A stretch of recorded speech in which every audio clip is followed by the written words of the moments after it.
Okay, hello everyone and welcome to the stream. Today we are flying from Nico to Salzburg and we are flying finally in Msfs 2020.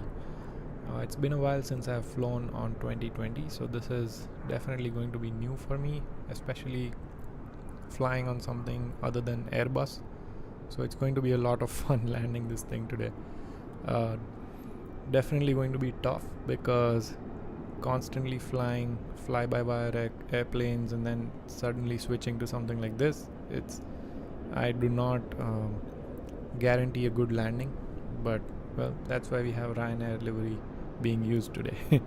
And I'm also using Beyondatc for traffic and air traffic control, and also Chaseplane for camera views. So I'm going to take a break from track IR today because just wanted to show off how good Chaseplane actually is. And I don't think I've done a video on Chaseplane. I did buy it as soon as it came out, I think on the first day, and I flew with 737. It's just amazing. So right now what you see here is the cinematics that are going on automatically from Chaseplane, and I don't know how it does it. I vaguely remember someone saying that it just automatically creates these new cinematics every time, but I feel like I've seen some repetition from it, but it's still really good. It's still really good. So we'll get to watch these landing we'll get to watch the final landing video with this kind of cinematics rolling and stuff like that. So it'll be a fun flight today. So let me turn off cinematics and go to our normal view, and let's start getting the weather. By the way, if you have any questions, leave them in the chat.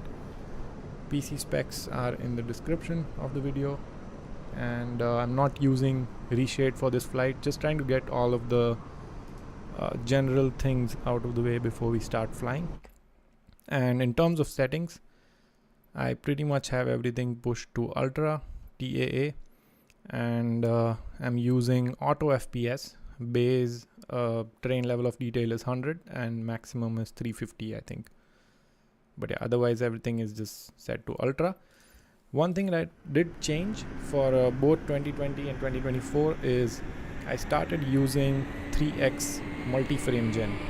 It seems like it's working correctly now for me, and I don't have any issues with it. So it's been fun trying to get really high FPS. So I finally broke the 120 hertz barrier, and I'm getting somewhere around 220 with 3x MFG, which is amazing. It feels really good, very smooth. So I'll turn off the frame rate counter. I think we have all the basic stuff out of the way. Let me get into the airplane and start prepping. I have all the views, I think, correctly set up. So we'll just start prepping the airplane. Let's finish all the overhead stuff first.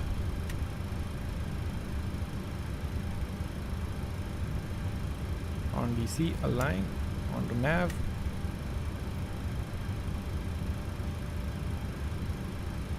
Align and nav again.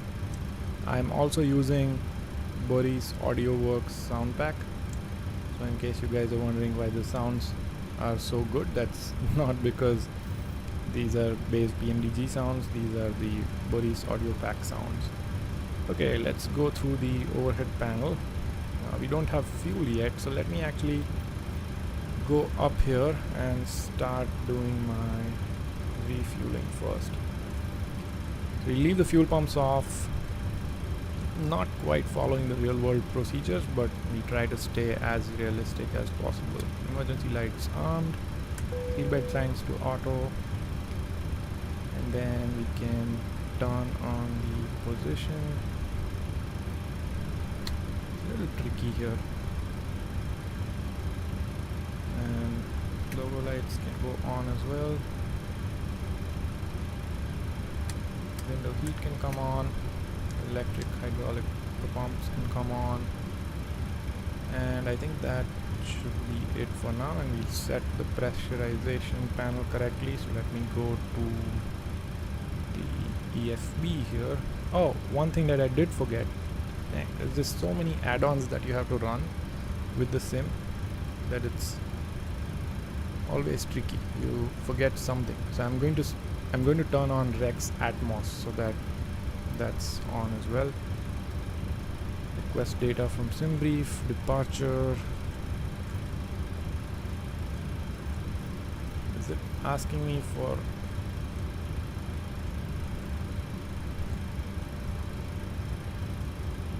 I've almost forgotten how this even works, like with the whole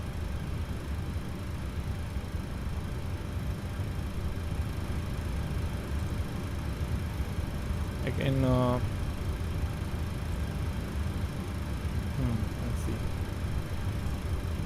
fuel, yeah, there you go. How many kgs of fuel are we using here? Let me open up my OFP. So block fuel today is going to be 13378. Let's put that in here. 13378. Put it in here. Hopefully that's not in pounds. Could that be tricky then? I bet it cannot be 13,000 pounds. Kg.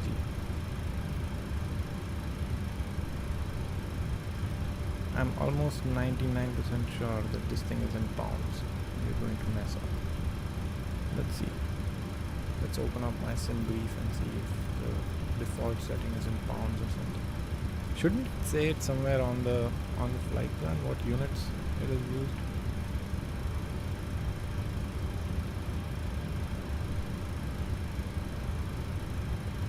Interesting. I thought that should be like very obvious thing to note.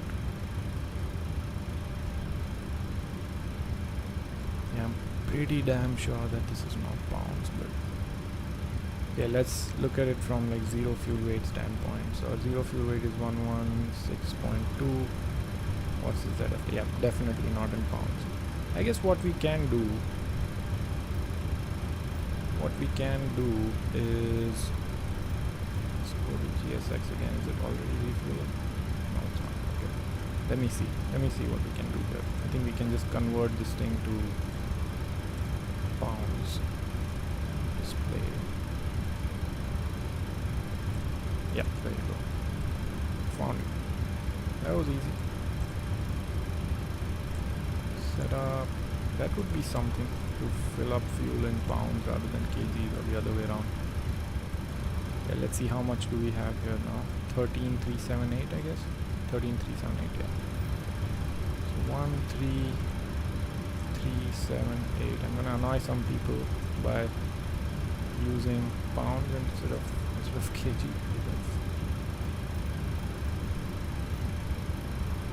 Then if I request, I think that's what it was expecting, is to put in. I wish Pmdg just integrates everything with GSX so that you can press one button and things just work, but unfortunately they're not doing that. Phoenix has this figured out really well. Anyway, let's keep prepping the aircraft here. So we are at LF MN. In worst case scenario, I can just basically just set fuel and set payload right here. It's just, I feel like that's just not realistic. I wish they just integrated it into one button so that I can say request refueling and boarding or whatever, and then it would just do its thing. So here I can just say set payload and set fuel, and it works, I guess.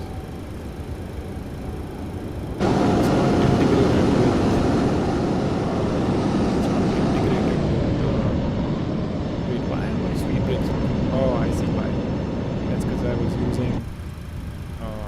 using Phoenix. Let me verify if everything is correct here. We will have these kind of issues today. See if the throttle quadrant works fine. Speed brakes work fine. Flaps work fine. So all the controls are fine at least. Okay, good.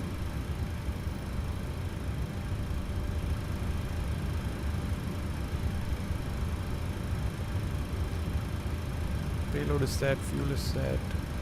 Let's keep going. I'm very excited for this landing actually. It's been a while since I've landed the 737, and I used to be very good at landing the 737. Like I used to butter all the landings. But now after flying the fly-by-wire so much, I don't know how it's going to go. Probably need to get recalibrated with a couple of landings. I was thinking of actually buying the FSI panel add-on for practicing landings on different airplanes, because I feel like I'm very inefficient in practicing landings. I could do a lot better by just maybe, you know what, there's lens correction on or something, because lens flare is on. Lens correction is off, so it shouldn't. I was wondering if something is skewing my click spots on the FMC, but it seems like it's fine. Okay, let's go to our flight plan. So we're taking 04 right, BASIP 7A to BASIP. 04 right, BASI 7A, execute, and then our arrival is going to be runway 33, you can do Romeo. Okay. Runway 33, so it's going to be RNAV. You can take RNAV Y. You can do Romeo, is it? Yeah. And then transition, I guess, I'm not too sure which one to take, but we'll just put this in right now and then see what ATC gives us. Should have followed the procedure, actually followed the airport information, Golf 0500 Zulu. Wind tree 07 at 6. P2 is here, yep, sub buddy. Oh, you think FSI panel is good? Nice. Yeah, it's not even that expensive. I might just get it. Altimeter 29.907. ILS Yankee runway 4 left and ILS Yankee runway 4 right in use. Landing and departing runway 4 left and runway 4 right. Okay, let me go through the clearance real quick. Ryanair 764, ready for IF or clearance to Salzburg Airport. IMS 764, east delivery. Expect runway 04 right, BASIP 7 Alpha departure. Initial climb to flight level 060. Colt 1000. BASIP 7 Alpha departure. Squawk 1000. Ryanair 764. INS 764, read back correct. Contact ground 121.705. Chaseplane is so good. When ready for push or start. I really love it. P2 says I use Navigraph to properly plan my approach and arrival as yeah, that's what I should do, technically. We're going to do that once it's starting the APU and stuff. We'll replan our arrival at least. Because departure I have the clearance, so I'm good, but we need to plan the arrival correctly. Perfinet 390, let me just verify, because usually it puts in my cruise altitude always wrong. Yeah, 380. These are the things where I wonder if I'm doing something wrong or is it just Pmdg, because shouldn't it just load my cruise altitude correctly if I'm importing stuff from SimBrief? I'm not an expert, so I don't want to comment too much on that, but at least on Phoenix it just comes through just fine. 125, 128, 137, pretty light today. Okay, I think that is good, and let's go through our arrival a tad bit because it is a little bit new for me, this one. So our arrival is going to be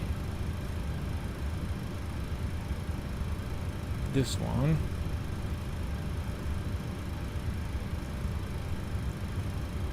P2 says yes, it should load correctly. Yeah, exactly. It should load everything in because I've imported the SimBrief plan. It just doesn't. Okay, so we're coming from here, getting here, and then approach runway 33. We're going RNAV Y. WS832. This is going to be an interesting approach. This will be fun. Okay.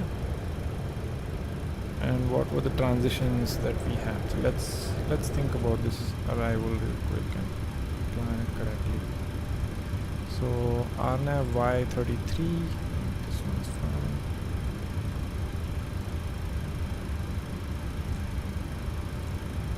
Transition is WS831, WS832. So WS83, I don't even see WS831. Oh, that right here, okay. So I guess we are going WS832.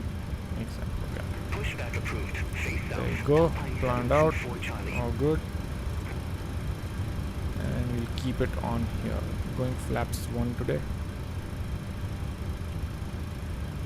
P2 says, oh, circled landlines. Yeah, it's going to be a nice one. Should have checked it actually before flying this one because I didn't want to do a challenging approach on my first flight. But it's all good. We'll figure it out. Keep this at 150. Usually what do you guys know about this? How do you set this? Do you set it exactly at V2 or do you set it like 5 knots above V2? I think you set it close to V2, 10 knots above V2. I don't exactly remember how you set this one. Okay. And I guess we are ready for push and start. Unless GSX is doing something. Only thing that's left is to start the APU. So man, Chaseplane is so good. I love it. Okay, let's get the fuel pumps on and let's start the APU. There we go, cinematics. Let's start the APU in cinematic mode. P2 says V2 plus 10 for me. Nice, yeah. That's what I remember someone saying. I think it was A330 driver stream or someone was mentioning that it's V2 plus 10. Does it depend on winds at all? Or is it always V2 plus 10? Probably you're accounting for winds in the V-speed corrections, so shouldn't be anything different if you have, let's say I don't know if gusts matter though, I don't know. And that sounds so good. Boris audio works. Sounds really good. P2 says, wow, can't wait for Chaseplane. Yeah, exactly, man. I thought they'll come up with it pretty quick, but apparently some internal issues probably, but it's amazing. It looks so good. Also, I'm running Atmos right now, so Atmos also changes the game a bit. So I wonder if Chaseplane uses some kind of, random camera generator or something to come up with these cinematics. Probably not. Might have it just set. They might have set up like 10, 15. Look at that, man. Look at that. I feel like I've forgotten how good Msfs 2020 used to look, and it still holds so well. With Atmos and everything running, it still holds so well. It's really good. Okay, I think it's fully on, so let's not get distracted with this cinematic mode. 5, 6, that's my APU. Let's transfer the power to APU before we ask for removing the ground power, so that everything just doesn't turn off. FS actions, ground services, ground power release, and then we'll also remove the wheel chocks and then make sure all the doors are closed. They are. Yep. All good there. Okay. So let's also verify one more time that everything is clear. Let's request the jetway to be out and let's request for pushback as well. GSX going to cooperate. P2 says I've uninstalled 2020. Yeah, I'm still waiting for some kind of Boeing to come in before uninstalling it fully. Okay, GSX is working. I see those wing walkers coming in. Yeah, I'm still like, I had uninstalled it at some point, but then I installed it again because I was really missing flying on the 737 and 777. I guess 777 is another one that I really want to fly, but then that's going to release for 2024 very soon, maybe like beginning of next week or something. So that should be fine. But at least the 737 is a lot of fun, so I wanted to keep it. Plus, like with Atmos, I really like how it looks. Feel like it looks better than 2024 with Atmos. One surprising thing that I saw today was if I'm running MSFS 2024 on Ultra versus if I'm running MSFS 2020 on Ultra, I get 10 to 20% lower GPU usage on MSFS 2020 compared to 2024. So right now you see everything is running Ultra and I'm getting like 70-80% usage, sometimes maybe 80 something. But on MSFS 2024 I was always getting 97%, 98% usage. So that's one thing I observed today when I was messing around with 2020. Okay, which side are we pushing back? Didn't ask for clearance really. Ryanair 764, gate 12 Charlie, request pushback. Ryanair 764, Probably disbound, left. pushback and engine start approved. Fast west. Parking brakes Pushback and out. engine start approved. Face west. Ryanair If you 764. bleed on.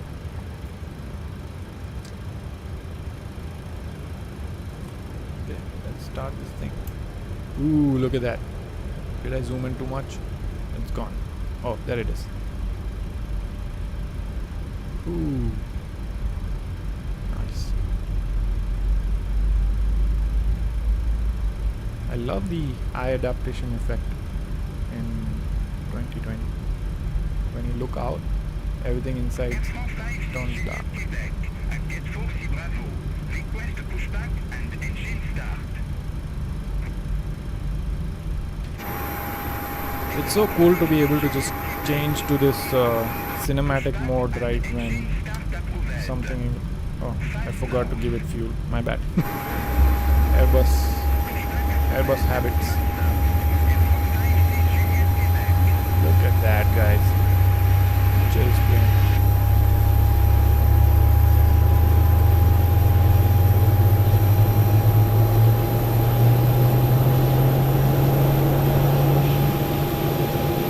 Absolutely stunning. If there's anything about Chaseplane that I really love, it's this cinematic mode. And I guess also camera features stuff. Those are two main things that I really like. Because I guess camera movements and track IR, it becomes a little bit tricky.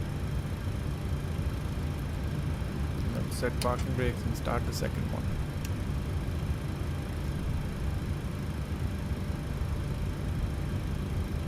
Let me also get all the lights up.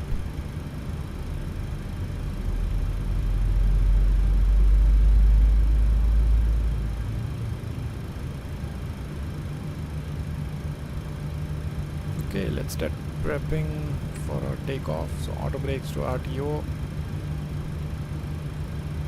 forgot to turn on the anti-collision. Should have been on. Wing lights on, logo lights on. Let's give this thing fuel. And yaw dampers on. We'll turn on the packs once the first engine is good to go. And what else? Yeah, that's good. Okay, are they out of there? Yes, they are.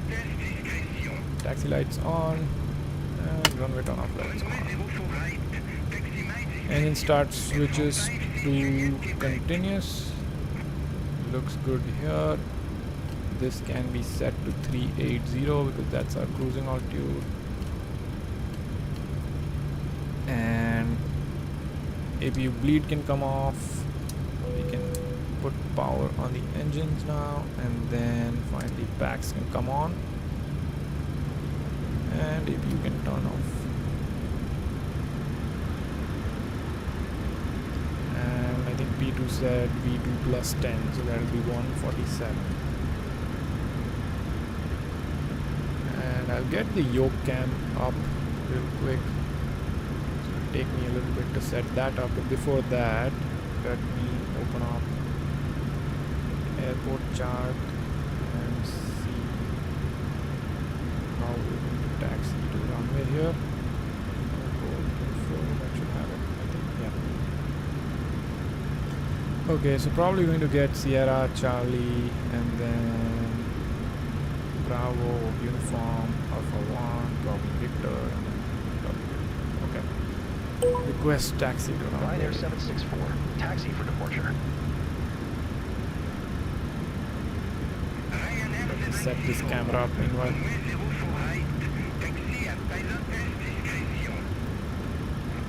Oh, pilot discretion. Okay. Runway 04. P2 says BRB, my cats and GFs both need my attention. See you now. Jim messaged something, but I couldn't read it because the message was retracted. Not sure if it was intentional, but if you had a question, leave it in the comments again. Okay. Let me set up the camera real quick.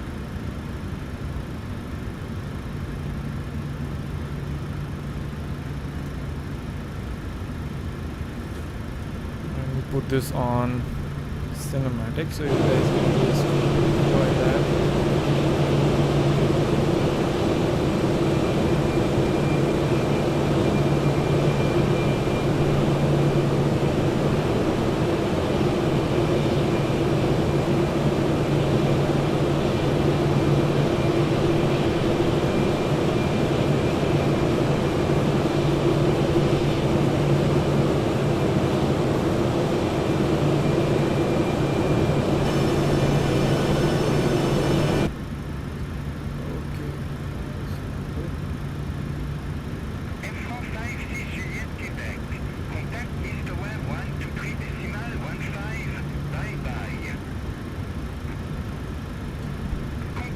That's better. I have the camera set up, but you might be able to see my huge arm in between.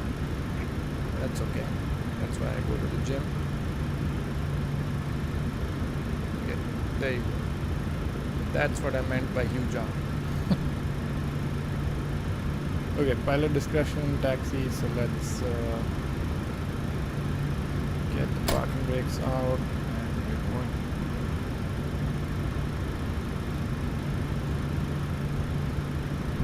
On the stick again. So it seems like now the lights for my Bravo throttle quadrant aren't working, which is weird.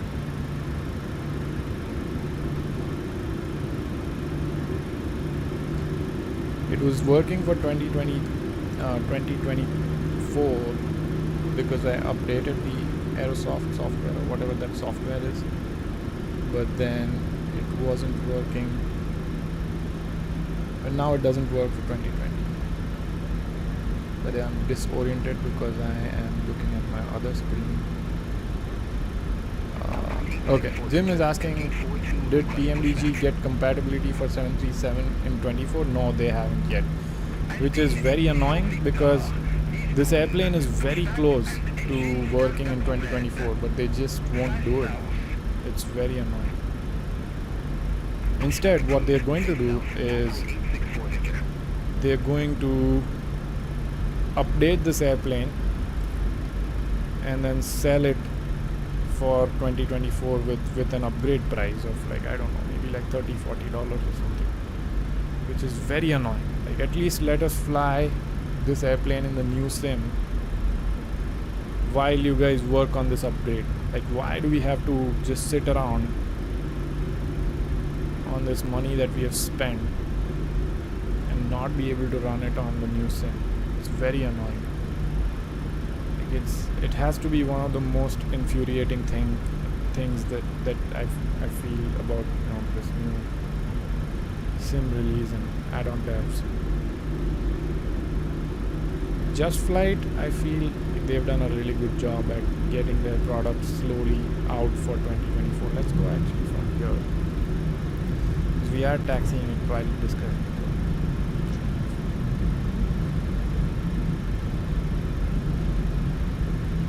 Jim says agree. Yeah.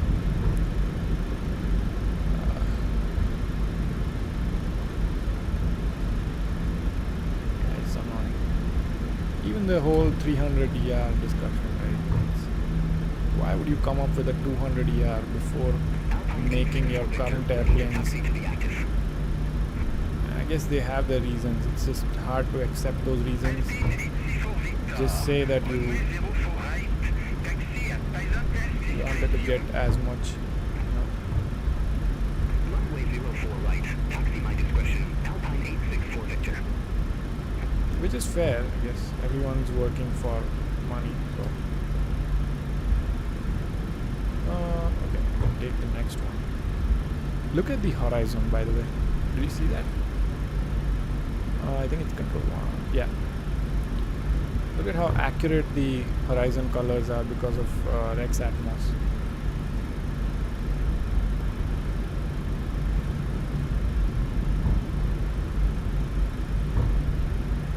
I'm really excited to fly. I'm going to fly manual at least until 5 to 10,000 feet because I want to get some feel of how this airplane feels in the air, so that I don't mess up my landing. Otherwise the landing is going to be terrible because it's been a while since I've flown this one. Let's actually do cinematics while we are taxiing. Why not?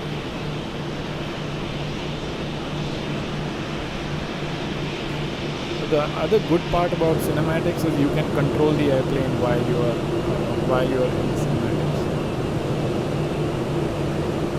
Jim says, can you recommend a 737 from a different developer?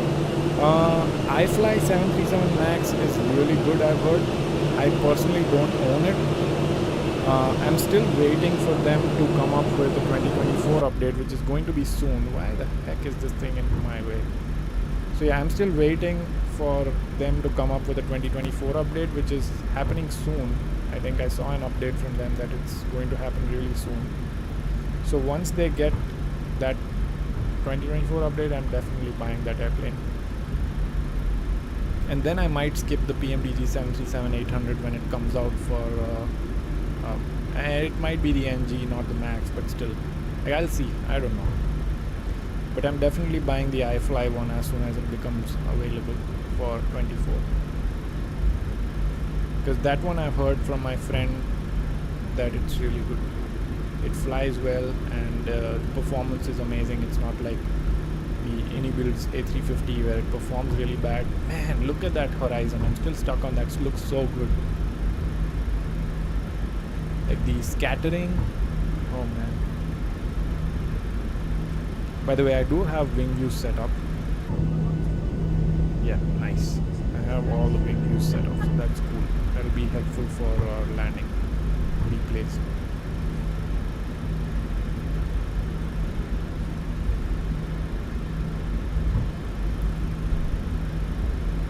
Yeah, I would say if you're looking for another 737 and you don't mind flying on 2020, from everything that I've heard, iFly is pretty good. Even though I don't own it, you can always watch videos from someone else. That's another thing. That's another thing that I want to talk about in one of my videos. All this flight sim drama that's going on. What streamers recommending add-ons that they're getting paid to recommend and all that. Because when it comes from me, it's going to come from a person that makes literally $0 out of this channel and out of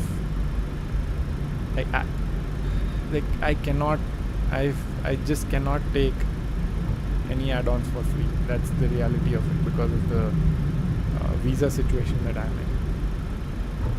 I believe I cannot cross runway 04 left without. Yeah, so whatever you see on this channel, just remember that I legally cannot get paid for any of this. So I'm just doing it for literally just the fun of it. Like other people might say that, but they would still be at least earning from ad revenue. I cannot even earn from ad revenue. So if you see ads on my channel, I'm not getting anything from that because this channel is fully non-monetized. Just putting it out there.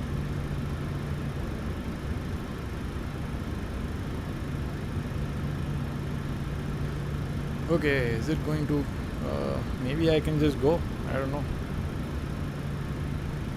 because Beyondatc is not saying anything, but I thought I should hold here and then, but I'm guessing they are not really clearing anyone for 04 left anyway, so I can probably just go. Is there anyone behind me? Okay. And the sim looks amazing. Like every time I log into 2020, I'm like, damn, this sim looks good. I don't know why I went to 2024. But then again, like when I'm on 2024, I feel like, oh, this looks good too. I think it's just the novelty thing. Like when you go into the old sim after a while, just that novelty takes you back.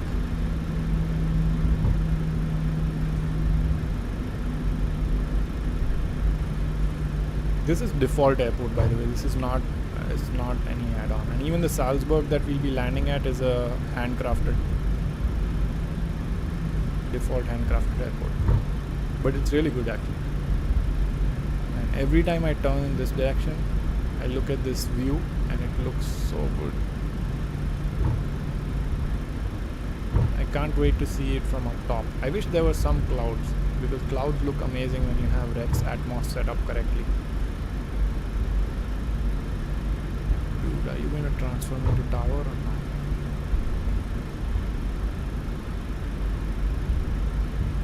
Jim says, yeah, awesome Horizon. Yeah, totally. Look at those buildings and stuff. Just... Oh, wait. Oh, hang on. Look at that. Look at that.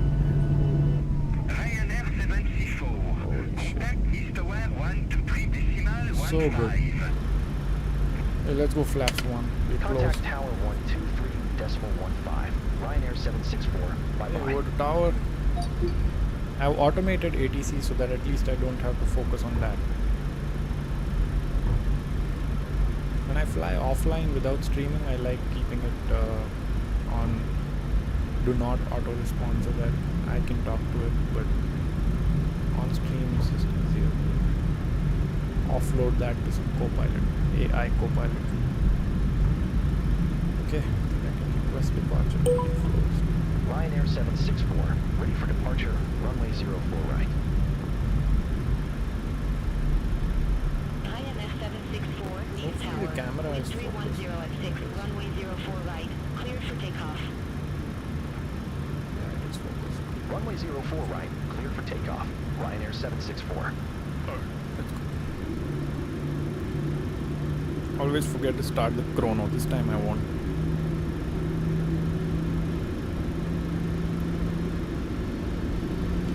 Control 3. I need to remember these shortcuts. Look at that view. Damn.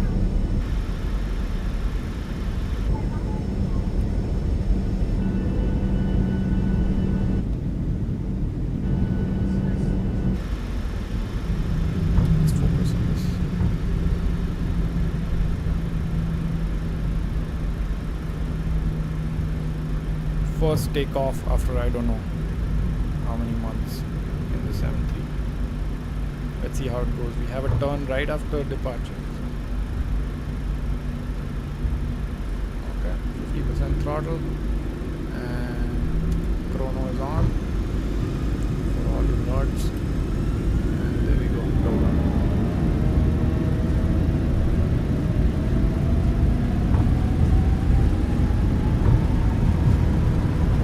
80 knots.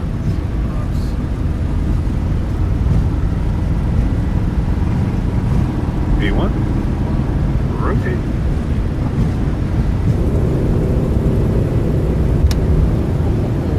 Positive rate.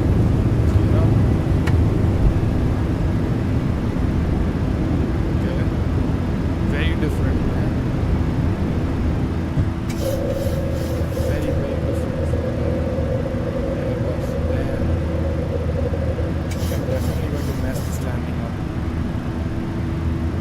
Feels so different.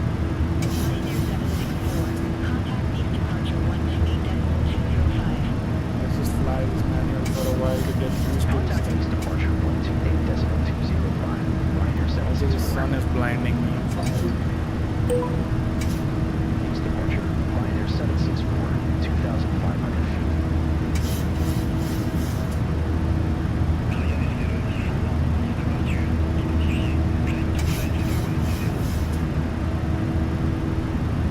We do replays on landing, on takeoff. There's too much going on, and I fear that this flight recorder will crash my sim. Now it's stable. It's tuned out. Pretty good. Okay, flaps up.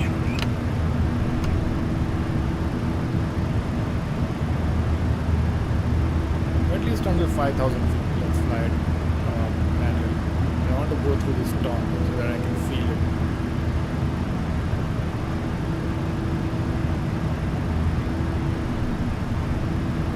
Need to remember to look outside more on this landing, because on Phoenix I focus a lot on the flight directors. The meter to standard. Focus a lot on flight directors because that's just how I love flying Phoenix. But on the Pmdg, I feel like during landing I should look outside more.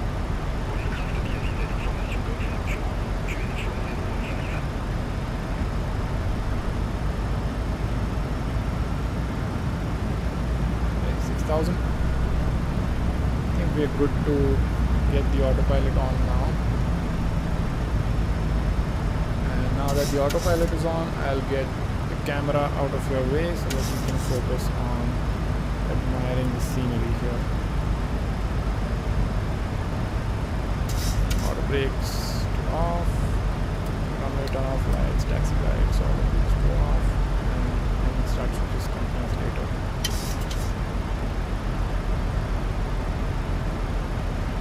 Climb to 190, I'm already cleared, I forgot to see that. Let's just go to 190.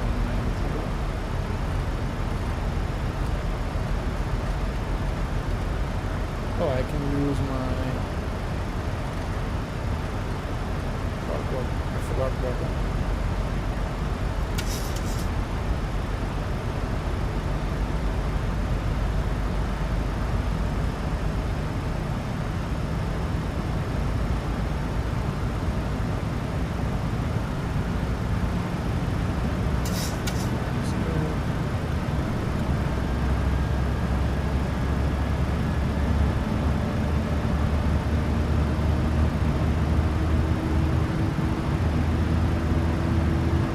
Checking how far I am to top of climb. We are definitely going to do high sim rate because I hate just cruising without any goal here. Usually when I fly, I just have some work time blocked off so that I can work on something on the side when I'm streaming. It's just easier. Short flights so that my streams are not longer.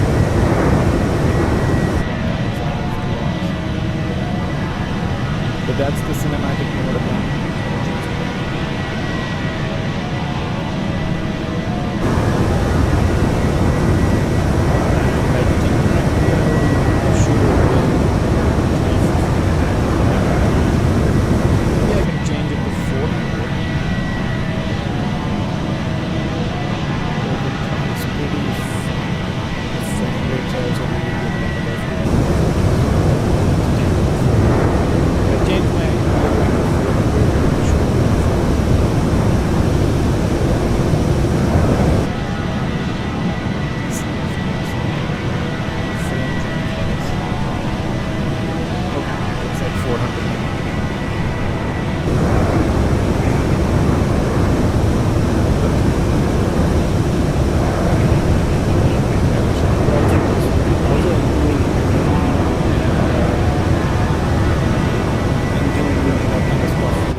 10,000 feet and it starts switches back to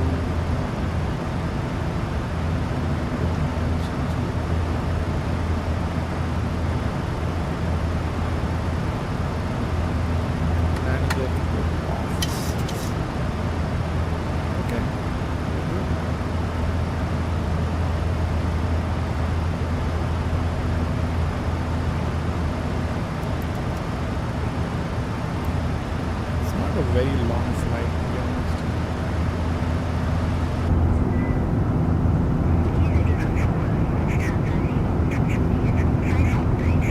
Was my sim sound too high? Maybe it was. Turn it down. Yeah, that's what I just saw Jim's message. I'm turning my sim sound down so that my voice. Thanks, Jim, for letting me know. Hopefully it's better now.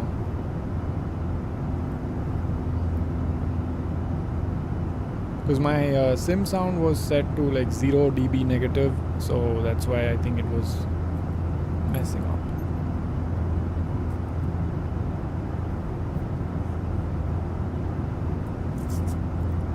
Man, that looks real.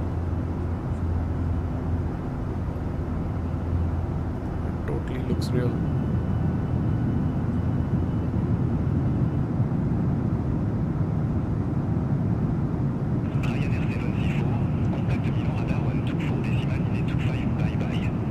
I can actually enable track IR. So I do have track IR on. Let me show you guys how smooth track IR has been working. Ryanair 764. I'm gonna turn down the sounds just a tad bit more. Ryanair 764, passing flight level 169er for flight level 190 direct base in. It's crazy how the sounds are very different in 2020 and 2024, because on 2024 my stream sounds fine at like 0 dB gain on MSFS audio, but then on 2024 it's just too loud. 2020 it's too loud. Ryanair 764. Jim says much better. Okay, thanks. That is good. Okay, let me enable track IR and I'll show you how nice it is.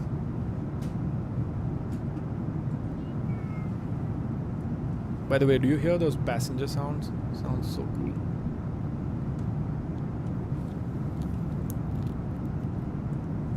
Okay, track IR is on. And I can go to my normal captain's view and show you how it looks. Oops. That's not how it looks. Look at that. Look at how smooth it is.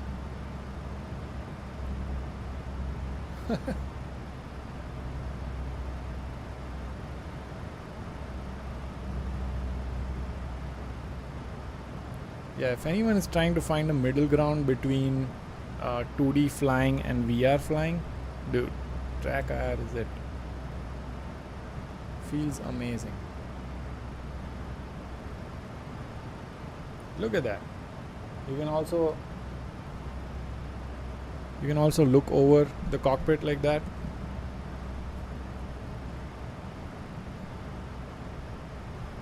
It's really good. And if you're using Track Clip Pro, it just the detection accuracy is just amazing. If you're using the track hat, maybe it's not that accurate. Oh, climb to 380, it already told me to. My bad. We are a little distracted today. And then Chaseplane also integrates with all of this really well.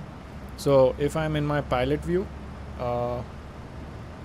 if I'm in my captain's view, then then track IR is enabled. But as soon as I go to, like, let's say FMC view or this MCP view or something like that, then track IR is disabled, so that I can easily click on stuff without my head movements. Jim says yes, passengers and also engine heat is, yeah, definitely. Like, all of it looks and sounds so good. Like, I'm in love with 2020 again. Like, I was wondering why Owlsy and all these people are flying 2020, but I get it now. I just get it. Like, look at those clouds, by the way. Look at those clouds. They look really good.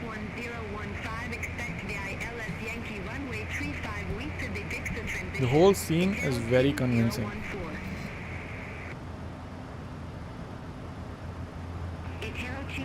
This landing is going to be epic. Should make a shot out of it.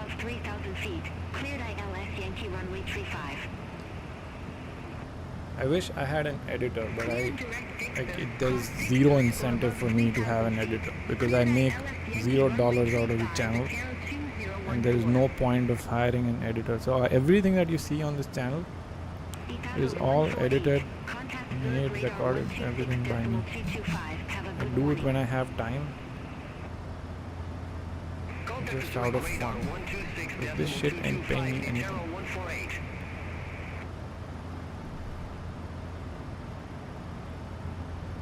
I've been so passionate about flight simming since I was a kid, and I always wanted to build the PC that I have right now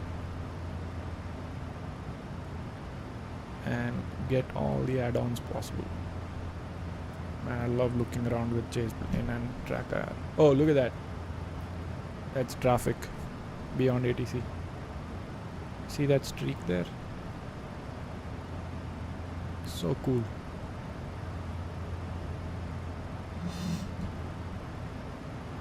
Jim is asking, have they been working on 2020? I think they did put out an update for 2020 recently. Sim update 16, I believe.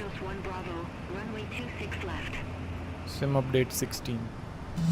I don't really remember what changes they've made, but yes, they have been working on 2020 as well. Unless you asked me something else. I was assuming you asked that if Microsoft is working on 2020. Okay, I'm gonna disable tracker. I'm tired of these head movements now. And let's auto cruise, auto time compression. What is it? Maybe like 4x? 4x should do. And then let's turn it on. Let's see how that works now. I don't think it... Oh, it does. Nice. It is time compressing. Nice. I thought it doesn't do it during climb, but it does it. Does it just fine.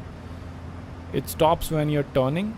It's very smart. I think Pmdg's implementation of time compression is very smart. Like, it stops compressing time when it's turning so that the accuracy of turn is not compromised, and then it will detect that, okay, now I'm going straight, so I should turn on time compression, and it does that. It's really smart. I like that. Itero 218, contact Zurich radar 126.225. Contact Zurich radar 126.225. Yeah, let's watch some cinematics. Look at those clouds. No add-ons, by the way. It's all default clouds, but just with Rex Atmos. So if you guys want to know my Rex Atmos, I guess I can spend some time in cruise going over all of that. If you want to know my Rex Atmos settings, you can always find my presets under Airborne Geek, Insane Realism V1, and then this one is preset 2, because I have uploaded all of them. But if you want to know what I'm running just from looking at it, then this is what I'm running. So high humidity, maybe like 28.9, and then visual cloud enhancement is set to 72. So this makes the clouds whiter, and I feel like it looks more realistic with the visual cloud enhancement being high. Because when it's low, the clouds kind of look dark gray. That's not very real. For Atmos, I have something like this setup. So lighting 35, ambient 10. Scattering is 4, looks pretty good at 4, and then you can look at all of these other settings.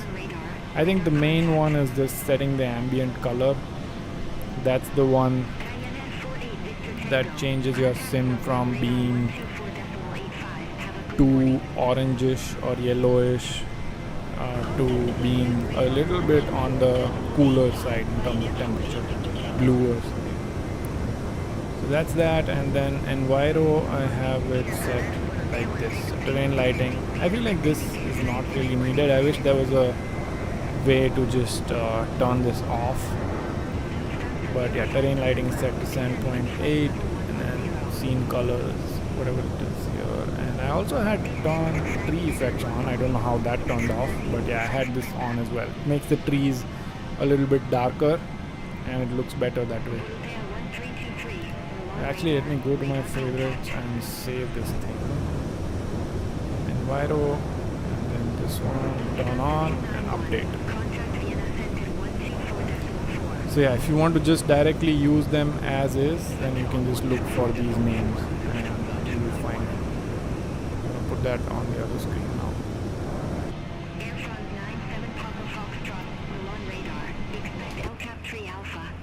Yeah, almost at cruising altitude.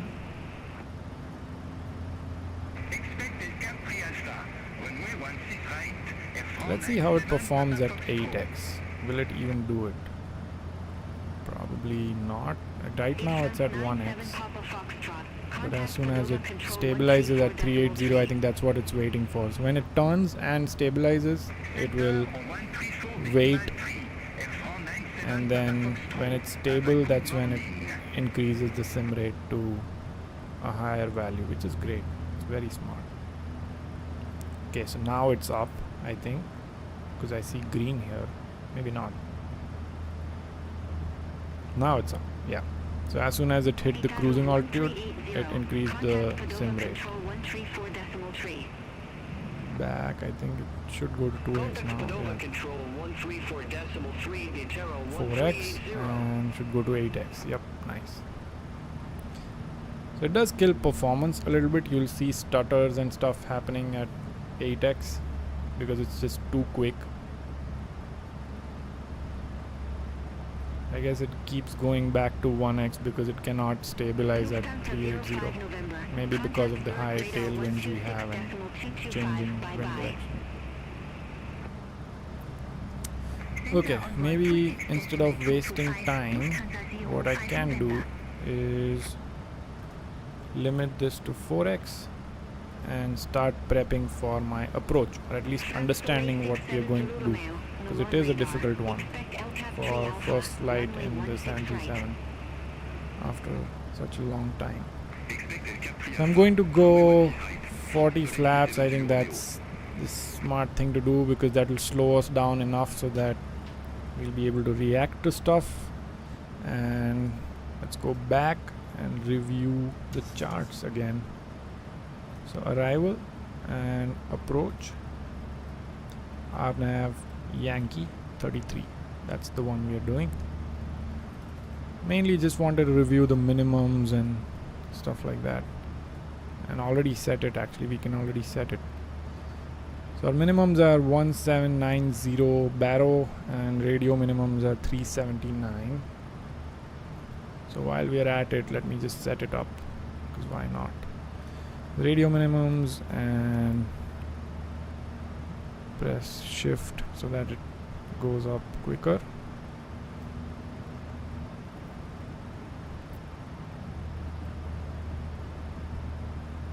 And there is 379.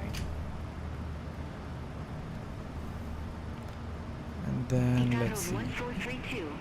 So we're going to be at 5,000 feet at WS833. So here, 5,000 here as well. Need to watch out for all this terrain that we have ahead, but I think the time to disable autopilot would be somewhere around here, right before WS836 when we are descending. From 5,000 to the runway is at 1114. Okay, so let me set that up as well. What do we have master caution for here?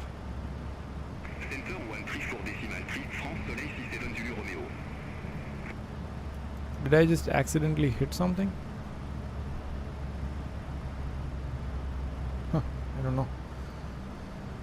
Okay, so let's set this one up to 1400. That's where our landing altitude is. So okay, coming in 833, 5000, descend to whatever, it's a 3-degree glide slope, so we'll capture that, keep going. So here we'll be on LNAV, VNAV, and it'll be taking us down to whatever altitude at WS836, 148 knots, so we will have to slow down to 148, so we'll start putting down flaps somewhere here, and then this whole turn is going to be manual. Man, this is going to be challenging. Hopefully I don't mess this up. And then our final approach course is 333. I can put that one in as well.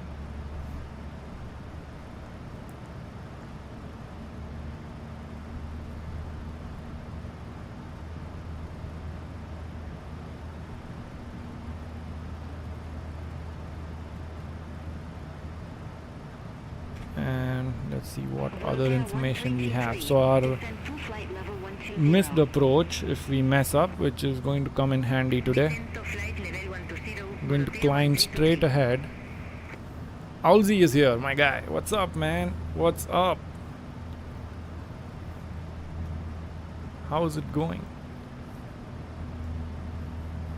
So let's see, climb straight ahead to WS831, which is right here, and then climb to 6,000 feet and hold, and when we have to come back, we will descend to 5,000 feet, come back to WS833 and take another try at that. Okay, let's see how this goes. P2 is back as well. Good stuff. We still have time.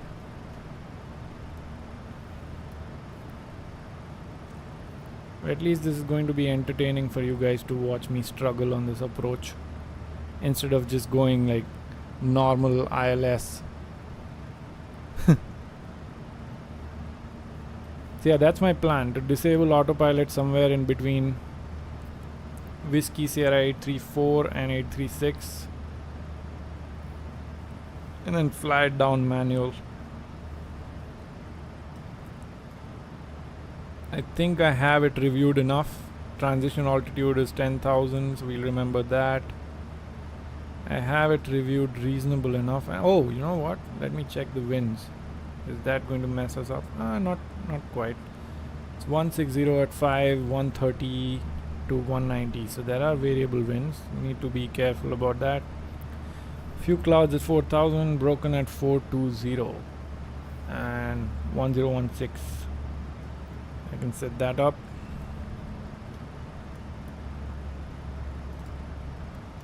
(1016). Did I forget to set up the QNH when we departed? Probably.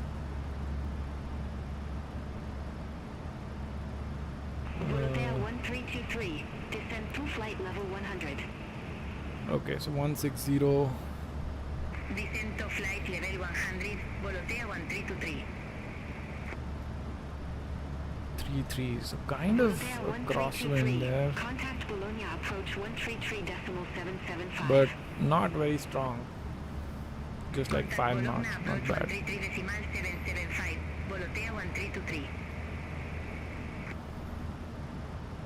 How close are we to descending? Well, like 40 miles, not bad. Sim rate does help. Do you guys think the sim looks too blue? To me it looks fine, but I've seen some people comment on my 2020 videos that the sim looks too blue. By the way, Owlsy, if you're still here, did you get Chaseplane? Because it is amazing.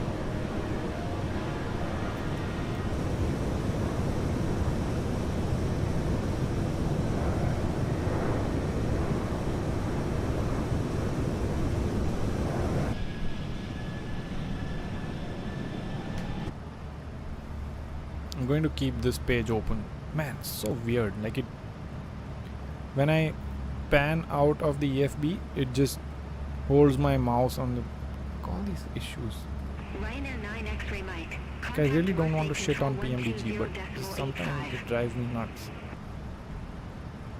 Contact Marseille Control 120.85 Ryanair 9 X-ray Mike. Have a good morning. That makes me think, do we have the plan set up correctly? Let's see. Ryanair 764, Milan radar. Expect Uncan 2 Romeo, runway 15. Runway 15? 15? Okay, yeah, makes sense because it's 160. So we'll have to replan. 15 is ILS. Well, that's going to be easy. Ryanair 764, Milan radar. Expect Uncan 2 Romeo, runway 15. I'll accept it. Accept clearance. Okay, this is going to be easy then. Romeo, runway 15. 153. Ryanair 764. Let's change it to 153. Milan radar, Ryanair 3641, flight level 324. Good, not bad. Ryanair 3641. Maybe Milan next time we radar. should do this, Contact. specifically change it to custom weather and then do a 3-3. I actually don't know how SimBrief assigned me 3-3 because if winds were 1605, why would it assign me 3-3? I don't know why I said it's crosswinds. Actually headwinds for 1-5. Ryanair 764. This is going to be really easy then. So 153 localizer is going to be 109. Center 124.4. 109.9. So let's set that up. 1099. Vienna Center, Ryanair 764, 1099. flight level 380. And what else? Ryanair 764. 6,000 feet, that stays the same. And altitude is fine. Minimums are now going to be much lower. 250. Let's change that as well. 250.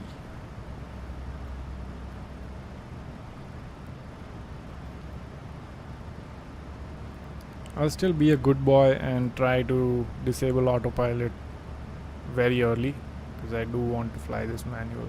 It's more fun. Ryanair 764, to Romeo, runway 15. Report ready for descent? Yeah, I'll do that. Acknowledge. Unkin 2 Romeo, runway 15. Call when ready, Ryanair 764. Okay, let me replan this thing. ILS 15. Ryanair 764, descent to 9,000 Unsubscribe. feet, NH 1016. P2 says no circle to land. Unsubscribe. Descend to 9,000 feet, Ryanair 764. Transition is not going to be SBG, so we'll just keep it this way. Reset MCP altitude, yeah. Sure, will do.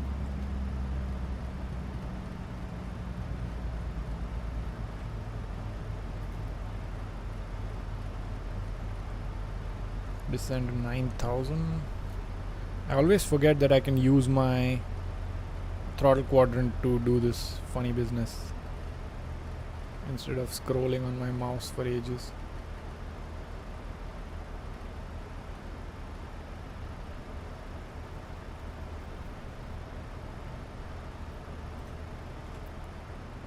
Something weird is going on with my camera where it just zooms in and zooms out automatically.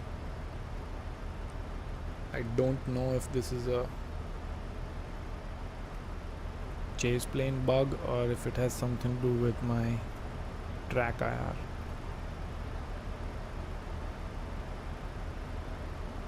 Vienna Center, Lufthansa 05 November, descending via Betos 1 Bravo, flight level 256. Let me do this again. Lufthansa 05 November, Vienna Center, identified. SPG. Ryanair 47 Tango Mike, contact Munich radar 120.65. Center on 120.65, Ryanair for 7 Tango That's Mike. better. So that it automatically detects my last waypoint and just puts me on the thing. I didn't want to manually delete anything. I feel like I'm 4,000 feet above. Let's just deploy the speed brakes. Let's enjoy the speed brake sounds. Look at that. Man. Contact Munich radar 120.65. Ryanair 764. Have a good morning. Good morning. Munich radar. Ryanair 764. Descending via Unkin 2 Romeo. Flight level 301. That looks real. Ryanair 764, Yunchada, radar contact. That definitely looks real.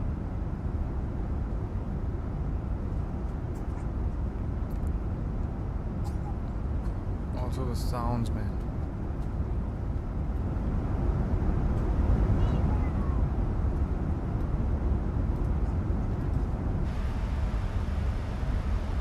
Ooh, now I realize what the problem is. Auto time compression is on. Shit. Okay.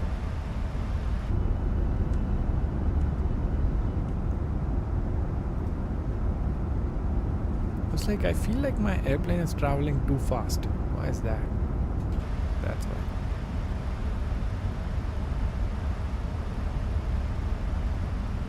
When I saw this thing go so quick, I was like, am I crashing?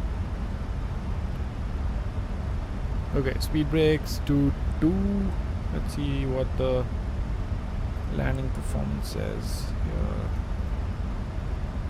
Import from OFP 15. Import aircraft details, import weather, calculate.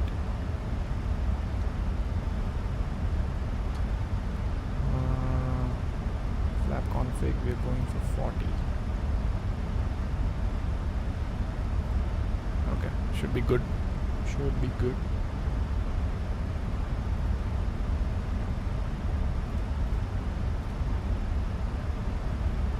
Yeah, when I jumped into the cockpit, I shit my pants. I was like, holy shit, are we crashing? P2 says it would have been an aircraft carrier. Yep. Somewhere in the mountains. Because I think we are somewhere in the mountains here. And still 700 feet above our planned VNAV path. Not too bad. I'm just going to get rid of the speed brakes. Speed brake sounds is so good.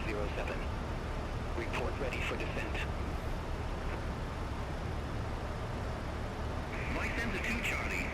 I'm going to tune my sim so that it doesn't look too blue. I don't know if it looks too blue to you guys. I think on my monitor it does look a little bit too blue. But then when I'm looking at the stream on the other monitor, it looks fine. So I don't know. Lufthansa 1455, Yunchada, expect Delhi 1 Bravo, runway 25 right. P2 is somewhere in those mountains. SRK. Yeah, isn't that SRK is still romancing Kajol? Isn't that where they shot that movie? Lufthansa 291, Delhi 1 Bravo, runway 25 right. I thought that's where they shot this movie, somewhere around here, in the Alps.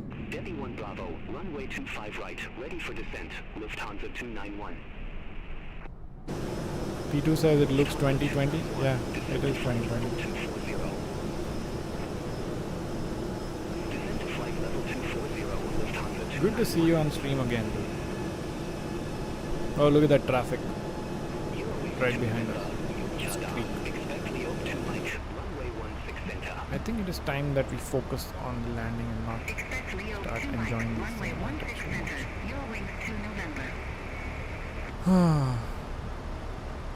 This is a very boring landing.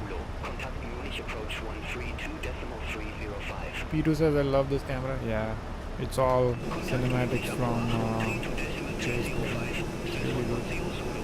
And somehow it also knows which phase of the flight you're in. And it just does these cameras on its own depending on the phase of the flight. Like if you're cruising, it will also do cameras for the bottom. Ryanair 764. Salzburg radar, Ryanair 764. Good morning. Flight level 142. P2 says, yeah, bedtime from my GF son. Loves hanging out with me before sleep.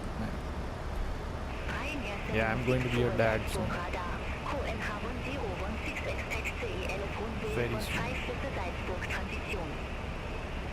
It's going to be a change in life. QN H1016, expect the ILS runway 15 with the Salzburg transition. Ryanair 764.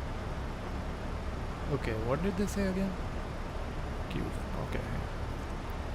I'm just going to shift to 1016, 15 transition, SBG, all good. Okay.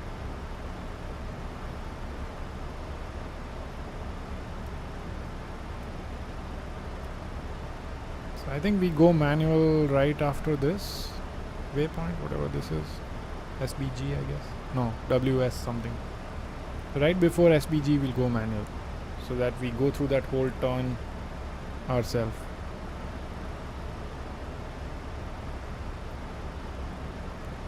Damn, too much zoom. And I'll turn on the camera soon. Hopefully I don't forget to turn on recording, because I really love watching recordings on 2020. P2 says, congrats man, I don't have kids of my own, I was previously married. This is my first and only experience with it. That's cool, man. How do you like it?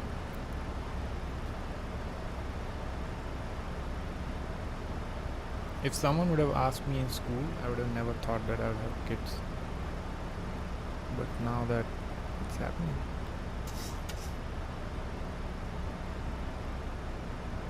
it's pretty cool.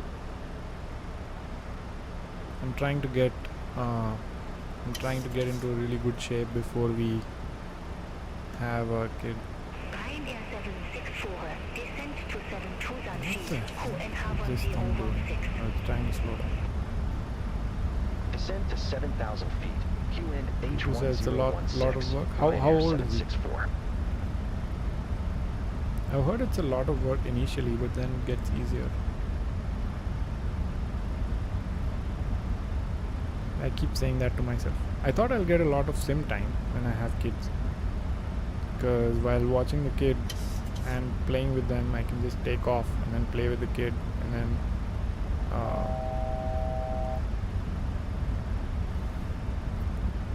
land and then take off again, play with the kid.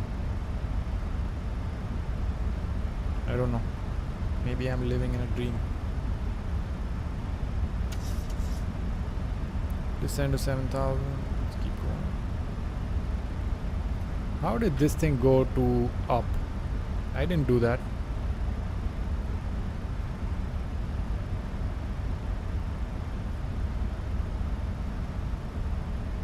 Okay, let's give it flaps.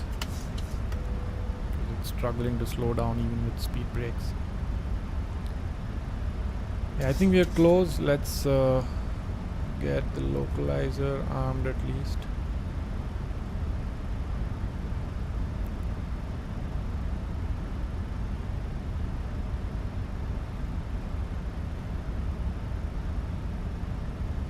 Descend, come on.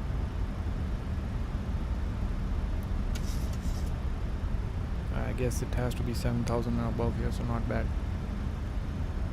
P2 says he's 8. Oh, 8 is still pretty good. I mean, I went from no kids to being with 8-year-olds. For me, it's a lot. Okay.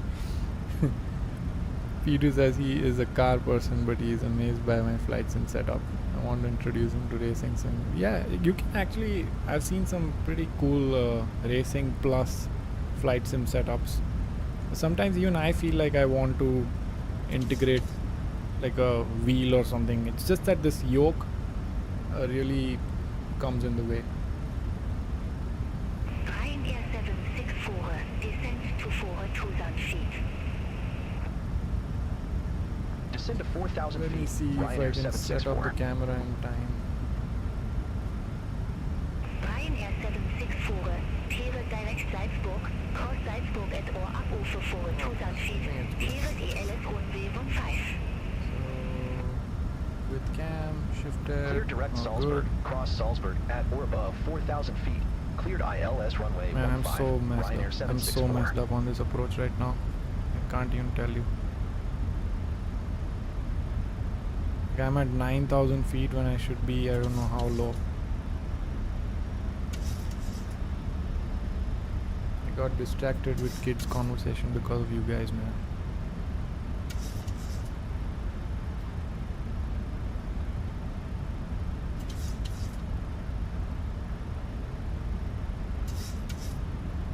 You know what?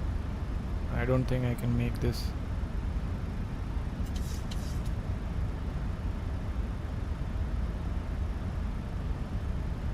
I don't think I can make this.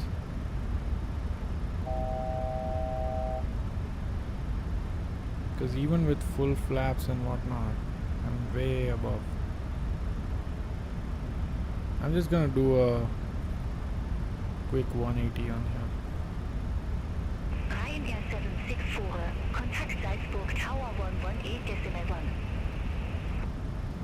Yeah, let's just do a Contact quick Tower 180. 118.1, Ryanair 764.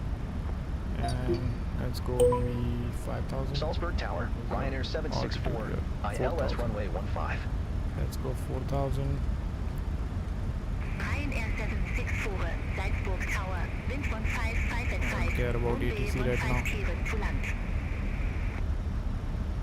Runway 15, And clear I to don't care land, about Ryanair minutes. 764. Please give me this.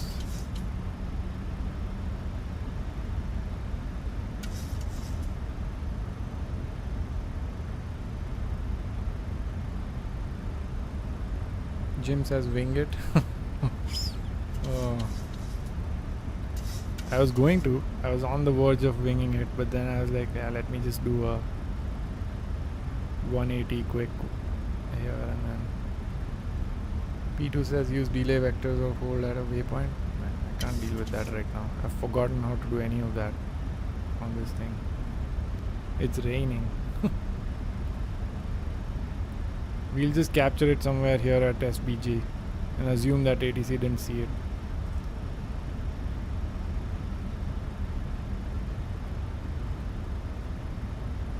That should be enough time to get to 4,000, I think.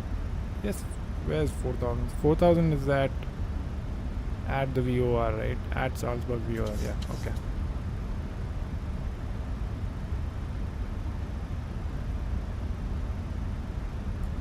P2 says, are you on Volanta? Yeah, I've been not using Volanta at all these days because there's just no incentive. After I got this geese landing tool, oh, which reminds me, let me turn that on because that'll be nice to know how bad I landed. So yeah, once I got this geese landing tool, I haven't opened up Volanta at all.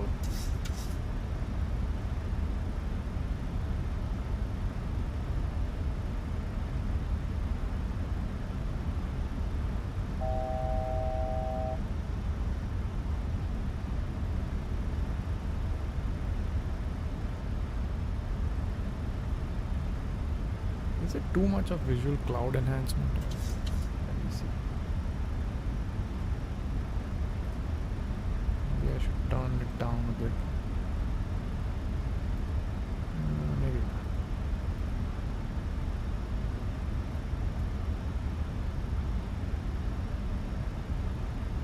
Yeah, I think this looks better. Or this looks better. This looks better. Okay, let's turn in.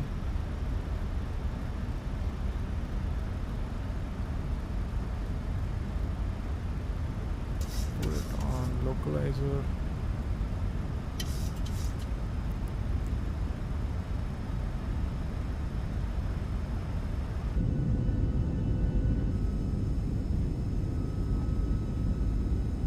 Yeah, I feel like this looks better. It looks better than having this light blue clouds, because they are rainy clouds, so they shouldn't be white.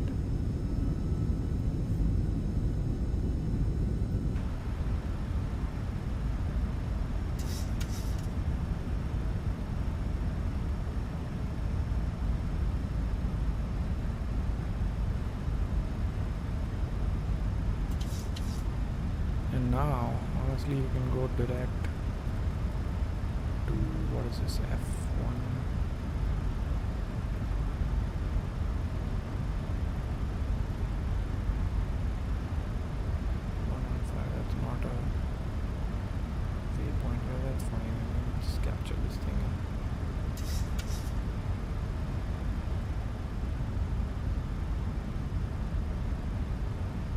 now below the glide slope, so that's good.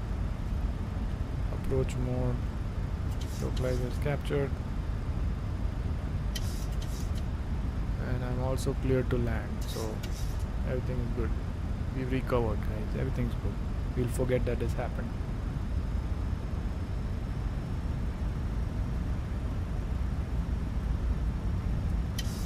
Look at that view, man.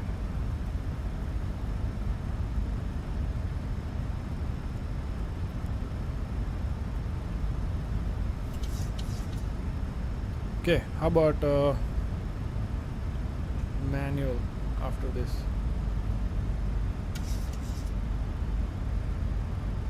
Or is it going to be too much? Maybe let's get to the landing gear deployment and then do manual.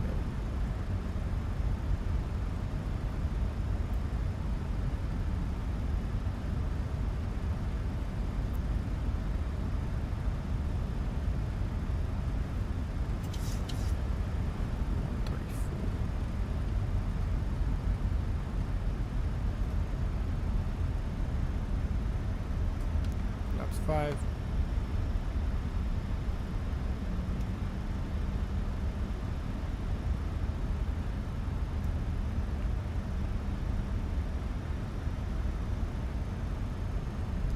Also, track IR has these landing effects that might throw me off. So just look at that though. The sim looks so good.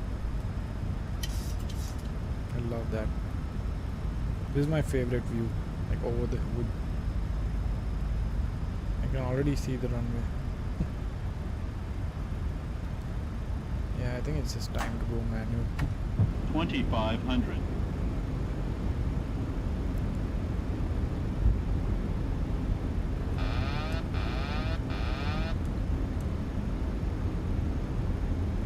Let's just move it.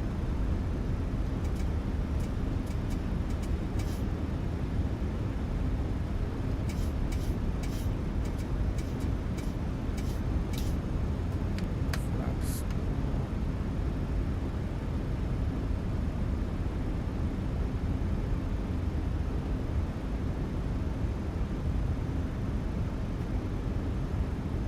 Which reminds me, recording.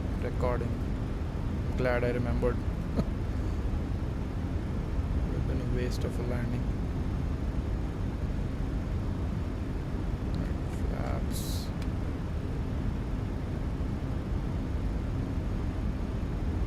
Did I select the ref?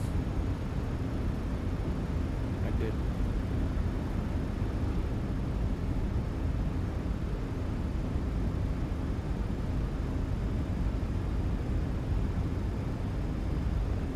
The wind's going to change this much. Let me also enable track IR so that it's disable auto throttle by mistake. Man, what a mess.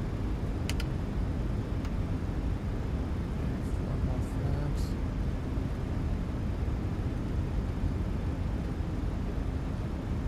Go like 5.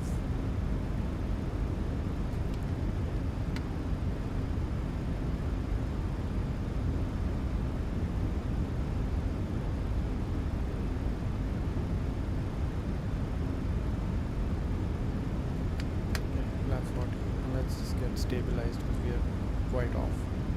I'm gonna side slip a tad bit. We are down.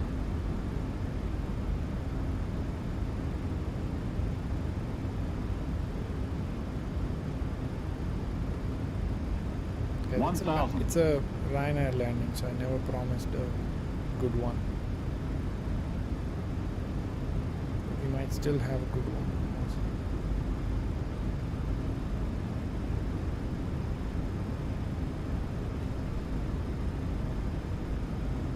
Pretty long runway, so I'm not too scared of floating or anything. I just want to get stabilized reasonably soon. Okay, I think we're Plus 100. back. Sorry about that. Minimums.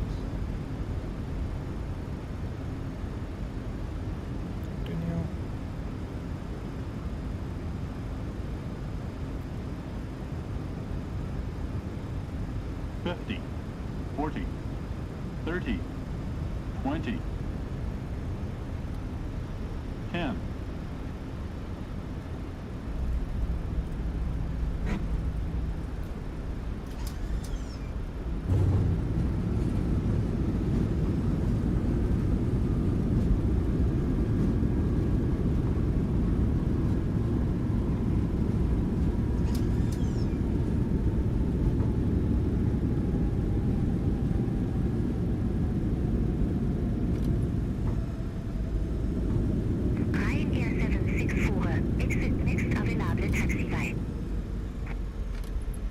Exit next available taxiway, Ryanair 764.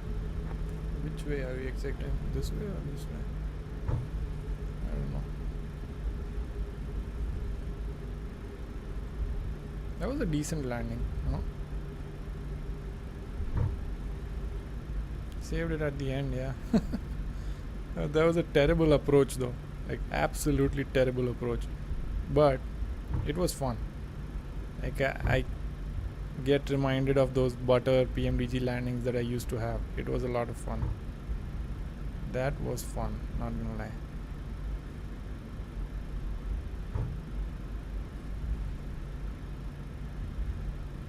That was a lot of fun. Like I felt very good actually. I felt in control. Okay, time to watch replays, guys. Replays. That's the key. Like I would hate to not watch replay of that landing. So let me turn off this landing tool because we know that it was minus 148. So I'll just quit out so that it doesn't keep popping up. And then let's stop recording on the recorder.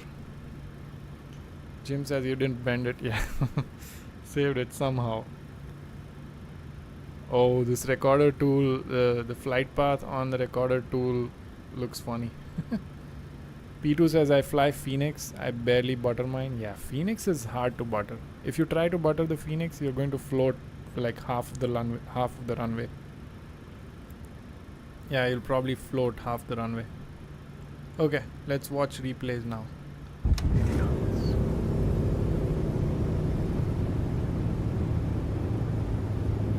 So I guess what's the first view you'd like to do? Maybe just a usual cinematic would be good. Let's do that. Yeah, let's do that. Let's see how good the cinematic is.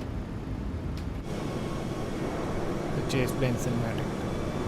Let's just do a simple cinematic view and then we'll do wing views and runway views and stuff like that. Look at that, guys. That is unreal. Let me disable this camera so that you don't have to look at my setup while you're admiring this. P2 says exactly, I either bounce or float till I reach my alternate airport. Yeah. I kind of got the Phoenix landings at some point, but then I keep forgetting. I just keep forgetting how to land that thing. It is tricky. It has this weird effect when it is in that land flare phase. It's almost like it's messing with your controls in that phase. You just don't feel in control. But look at those views, man. Look at this Chaseplane and 2020. I feel like I'm going to fly more on 2020 with the Pmdg 737. It looks really good. It looks amazing. Look at that backdrop. Stunning.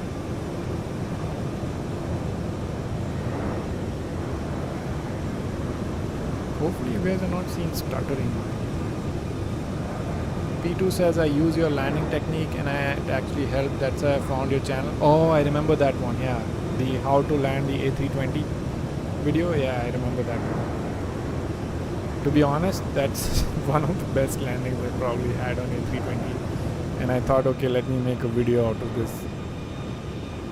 But yeah, that's how I learned. Is someone told me that, when you're controlling the Airbus, you're not giving in control surface inputs, you're actually giving in rate of change of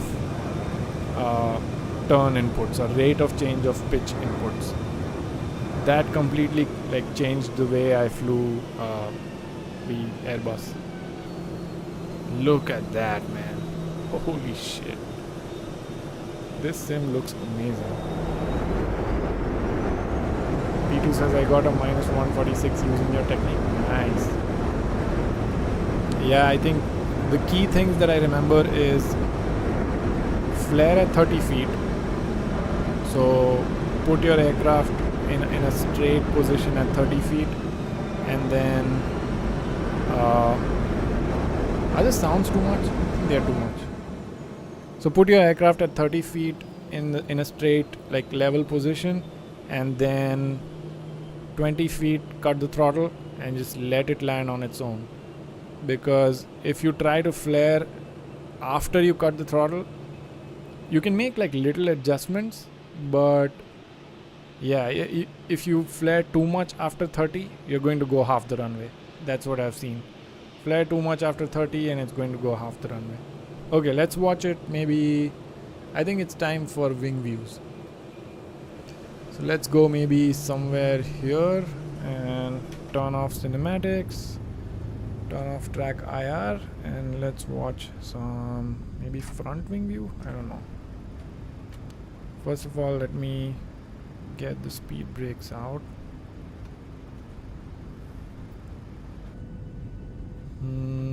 Yeah, I think this view is pretty good.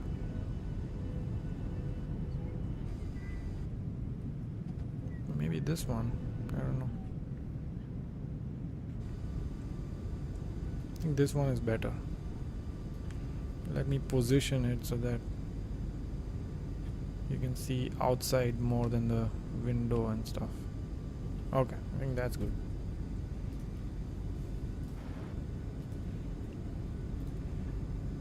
Flare at 30. P2 says flare at 30 and cut at 20 helps. Yeah, that's the. It simplifies stuff. As soon as it's at 30, just pull up a little bit, and then cut at 20, and then just let it land on its own. If you would have given the right input at 30 feet, you would not have to give any input at 20 or 10 feet. It will just automatically just settle on the runway. If you gave too much input at 30 before cutting the throttle, even then you should just leave it. You might have a hard landing, but you should just leave it in. Just never ever try to put a what do you call it, like a pitch down input after you have pitched up, because that will definitely mess you up.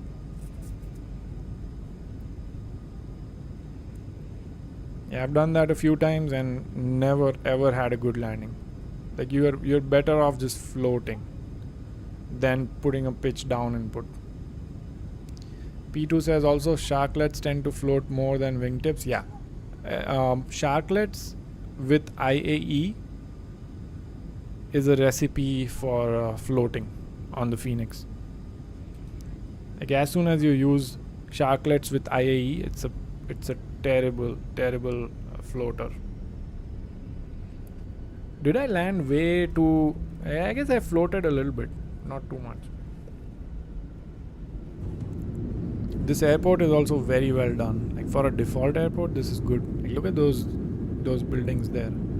Looks amazing. Okay, now let's figure out how to do a runway camera. And I think there is a way. I just need to figure it out.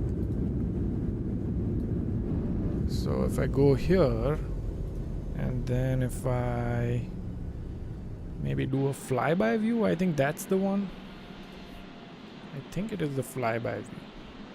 Yeah, I think that's it. And then I can just zoom in. Yeah, this will be good. This should be good. And then let me minimize, and then actually, you know what, let me go back to the pilot view and then cycle my speed brakes so that it looks good. Okay, there we go. And then back to, how does the tower view look? That's good. Maybe we can do the next one we can do this tower view. This is also a good one, but we'll see. Maybe the last one can be this one. By the way, this is what my stream is about. We are going to really admire a good landing, okay? So I'm not ending just yet. We are going to have, like, I don't know, 5, 6, probably like 10 replays of this thing. So let's do the flyby view first. I think that looks really good. I think the old flyby was better. Why did it do this? Okay, good. This one's good. But I want it to be a little bit forward. Let me edit this so that it moves faster. Edit group, and then no, there's no movement speed here. Let me see if there was some movement speed in preferences maybe. Yes, this one. So world can be fast. Okay, that moves our camera faster. That's good. Gonna go closer so that we don't have to zoom in too much, because if we zoom in too much it just doesn't look good. I want to be closer to the airplane. I think that is good. Yeah, I think that is good because we touch down a little bit further down. And then let's zoom in a tad bit. Okay, speed brakes are set. Let's go back. Should be good. Resume. Play. P2 says, oh yeah, sharklets with IAE. You're right. Yep. Sharklets with IAE is...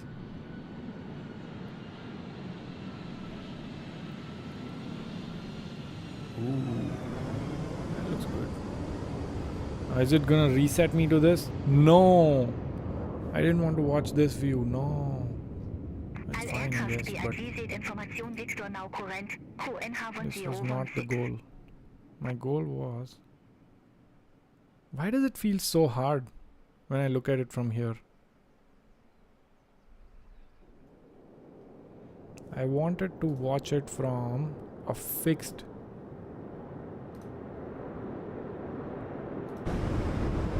Maybe that's drone view? I don't know. Let's watch it in tower view. Why not? Like, I wish I could disable Chaseplane for a while and just control the camera myself. Because if I click on this... Oh, I can. Okay.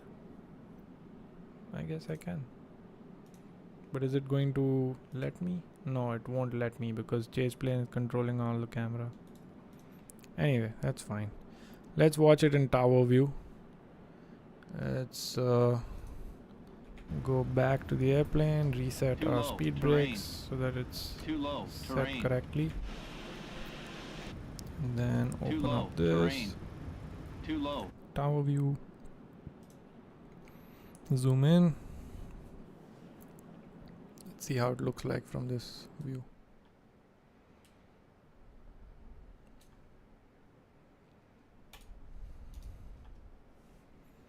I like how the reversers just work on Pmdg, even in replays. Like, you don't have to take control of the airplane and then do it manually. It just works.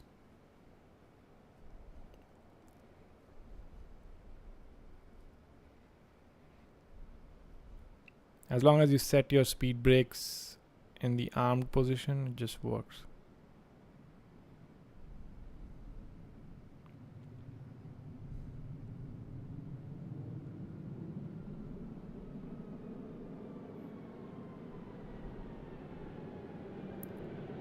Ooh, I like this.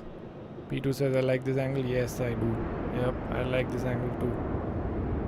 That looks good. Maybe if we do another cinematic one, it'll probably... Let's mess around with Chaseplane a little bit. So there's spot view, okay? I think this just follows the aircraft, right? Yeah, so this won't be that much fun. Does it change as you go? No. Okay, never mind then. So this is spot view, this doesn't matter. And how about nearest runway? Will that view only show up when I'm close? Yeah, it does only show up when I'm cold. I guess let me do this one and then we'll do the other one. Insert. Too low, terrain. Too low, Set up terrain. speed brakes.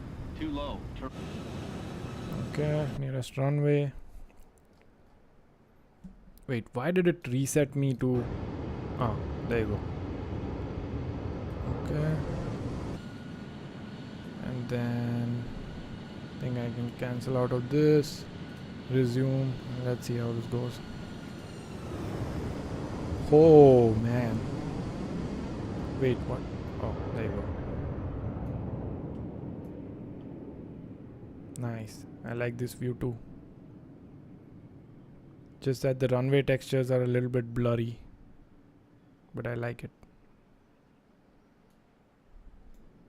Nice. Okay, one more, but in a full cinematic. Too low, I promise terrain. this is the last one. Too low, terrain. Okay, good. This is good. This is good. Insert. Let's pull it back.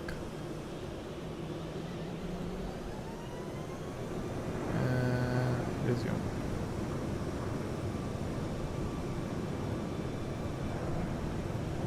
Love this.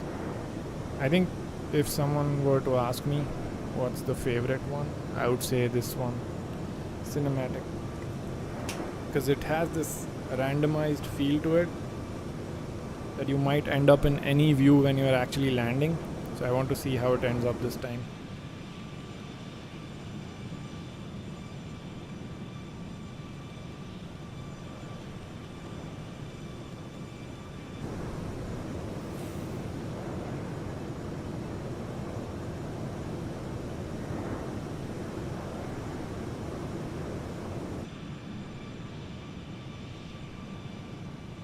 I can clip this and make it into a short. That's what my plan is.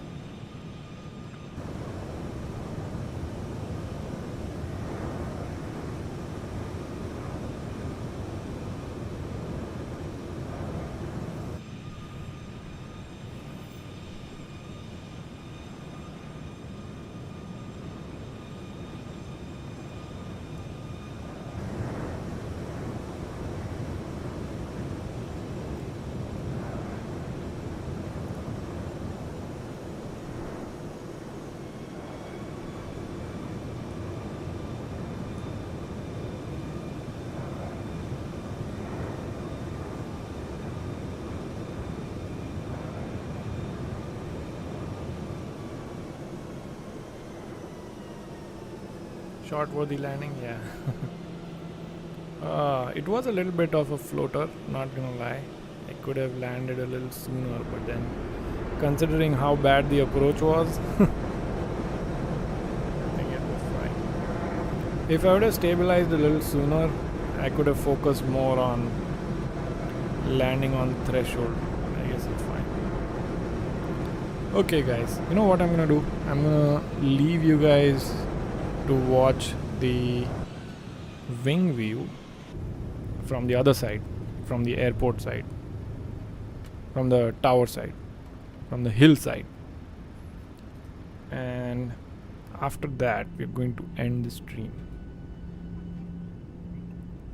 I'd like to thank P2 and Jim. Both of you guys really kept the chat alive today, so thanks a lot for hopping in. P2, thanks for hopping in again on the stream. I think that's the view we are going for.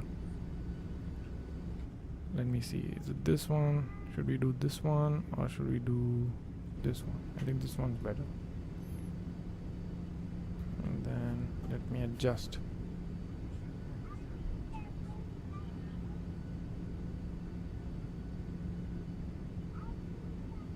Okay, there we go. That looks good.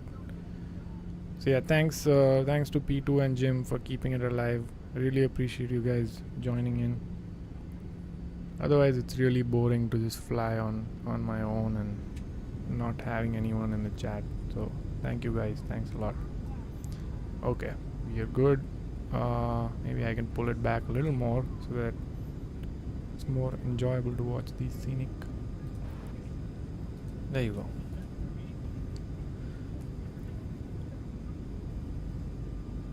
Alright, see you guys. Have fun. Have a good Monday. I think tomorrow's holiday for at least all the US folks. So if you guys are watching from US, have a good holiday, Memorial Day. From anywhere else, hope you guys have a good working day. P2 says thanks for streaming. You're fun to watch and talk to. Thanks a lot, man. You are fun to interact with as well. Thanks. And I will see you guys on the next one. I might not stream tomorrow, but I'm definitely planning to upload a video about this whole flight sim drama that's going on. Probably a short one, maybe 5-6 minutes.